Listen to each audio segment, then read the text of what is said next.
আমি আল্লাহ আমার এই নিয়ামতটা গ্রহণ করবে।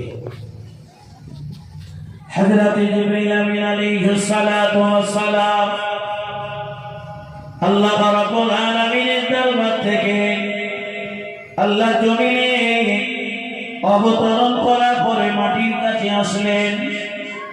এই মাটির কাছে আসার পরে মাটি খণ্ডন করতে শুরু করলেন। ও ভাই জিবরিল, আপনি আমাকে ধরবেন না, আপনি আমাকে নেবেন না, কারণ এই মাটি দিয়ে আল্লাহ পাক খলিফা নির্বাচন করবে, মানুষ বানাবে। এই মানুষ তারা পৃথিবীতে যাবে, আল্লাহর ইবাদত করবে না, উপাসনা করবে না, আরাধনা করবে না। আমার আল্লাহ পাক তাদেরকে জাহান্নামে নিক্ষেপ করবে।